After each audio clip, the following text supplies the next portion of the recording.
What is up, folks? Jorge Anito here. Thanks for stopping by. Welcome back. Guys, today we are cracking open and looking at the Madison Advocates. I already cracked them open. I don't know why I said it like that. Anyway, yeah, this is Madison's newest release, and they are great cards, great cards. I know that David over at Magic Orthodoxy already reviewed these, and I thought, you know what? I think there's some things that I could say as well that maybe he left out, or maybe he didn't.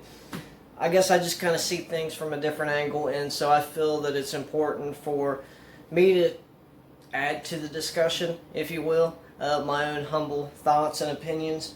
But yeah, let's get into it. We're going to do this kind of backwards. Instead of talking about the box and, you know, the face cards, what they look like, we're going to do that at the end. We're going to get right into the feel of the cards, how they handle. Basically, what I feel is the most important part, you know, of a deck of cards. So yeah, these are not printed by United States Playing Card Company. They're not printed by Cardamundi.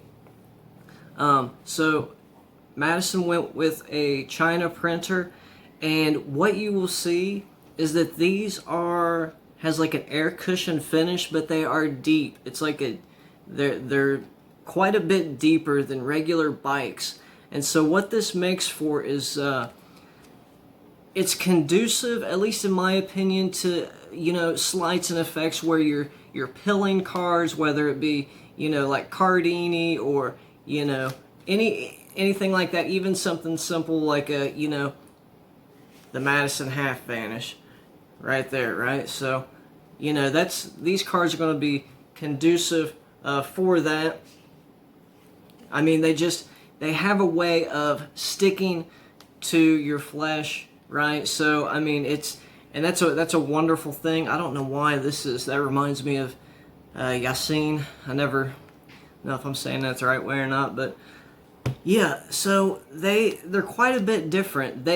If I can explain what these cards feel like, if you're familiar with Bicycle's web press cards, some of those cards that they press on the web press have the new Conjure Community CC Club deck, some of the recent Orbit decks, I think V5 and up, the Mint playing cards, so they have almost like a plasticky feel to them in a way, which is really good for like a, you know, gripping. That's kind of what these feel like if Taiwan printers, now these aren't Taiwan, but I'm just trying to give you an idea of what these feel like. If Taiwan printers had a web press card, that's kind of what these feel like. I don't know if that makes sense to you or not, but basically they're really awesome. I mean, they handle really well.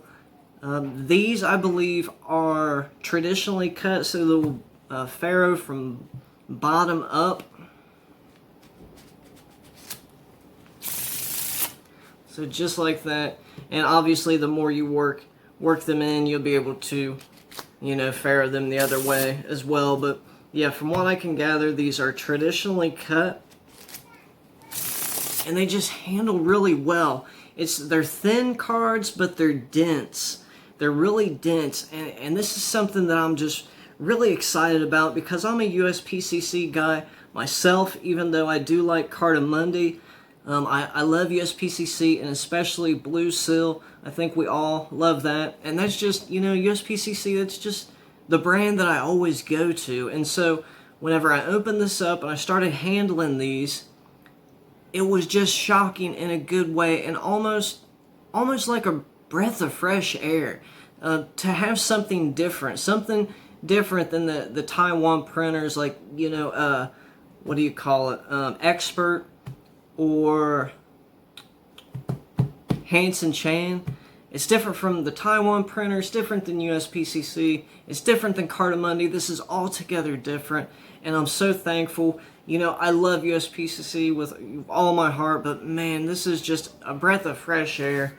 I mean, these are gorgeous, gorgeous cards. And so if we can go ahead and talk really quick about the design, I think this is the perfect size for the Advocate Charlie.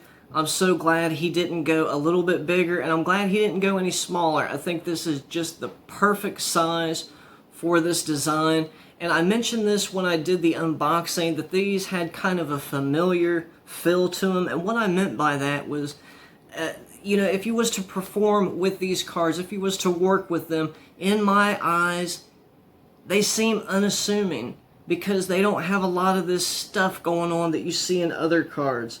Something with this minimalist design has a way of putting the spectators at ease, at least in my mind, because it doesn't look like these would be trick cards or marked in any way. And of course, you could always, depending on what you're doing, you can invite them to inspect the cards if they want. But just if someone was just to look at these, if you was to handle them in front of them, it just looks like a pack of cards.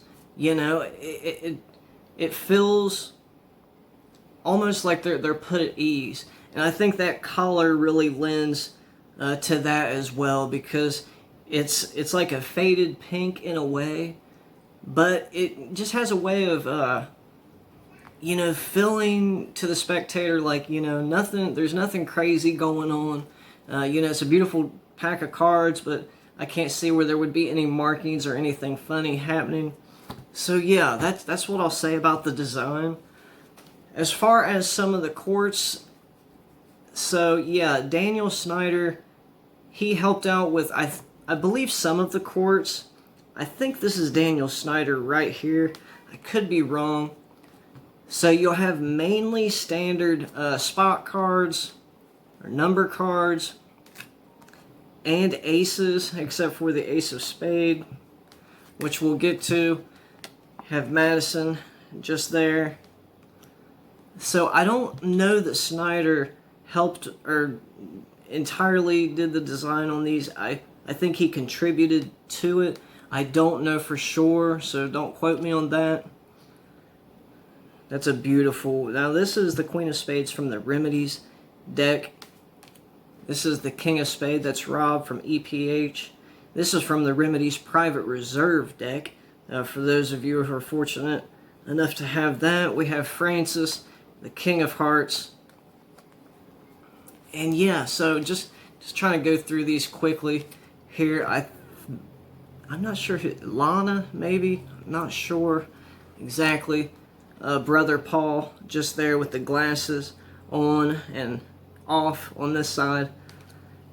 Have a beautiful ace of spades. That's just gorgeous right there, man. It's, simple, just beautiful. Madison knows exactly what he's doing when he's developing cards. We have Shia there as the King of Clubs.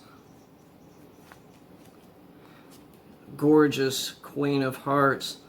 Wow, that is a lovely Queen of Hearts. I'm not sure who that is. And Queen Amy herself. This is just a standout pack of cards, and I mean that's what we would expect when it comes to Madison's playing cards. You could see the tuck just here. You also receive with this a couple gaff cards. So you have the 9 of clubs, and then his double facer, 4 of hearts on that side. And if you remember, on that Queen of Hearts, or one of those queens, they are holding a 4 of hearts. So I'm sure you can incorporate that in something. Madison does everything for a reason. And then you have this double facer as well, the ace of spade. And Madison right there on the other side. Beautiful, man. There's so much. If you guys are wondering a trick that you could do with a double facer, check out my tutorial on Lunchbox.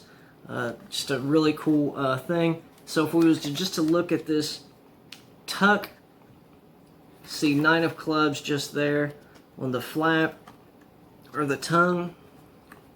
Very minimalist. I mean, there's almost nothing on the box except, you know, Charlie just here and here, 9 of clubs. A little bit of ad copy on the bottom. Let's see. So I didn't want to take this off, but I will for now. So yeah, it says including artwork from Daniel Snyder. So he did contribute to the deck, and yeah, there you have it, just there. So as far as the cellophane, this is like a plastic that comes on this, and it has this seal on the outside of the plastic. So what I did was take an X-Acto, because I don't know where my sharp pocket knife is, and I basically just, because this is different from the other cellophanes, so I just went down into this edge and cut straight across. I got in there, just cut around the top, because saving this bottom half of the cellophane or the plastic will help against deck warpage. This is something I experimented with in the past, and also you can put your gaff cards there, so you're not throwing your gaffs in a drawer somewhere, and then when you go to perform with the deck, you're fishing around trying to find which cards go with what. They're right there, nice and neat. This is the Madison Standards, aka the Madison Pink Advocates. These will always be around, so I think it's okay for me to say that. I believe Madison himself has said that. So these will undergo a series of, you know, reprint runs that way, because he always wants these around. He's a big fan of this collar, and it is a very sharp collar, bold in its design, but yet calming, if that makes sense. So I really think he did an excellent job. And guys, there you have it. The Advocates, the Madison Standards.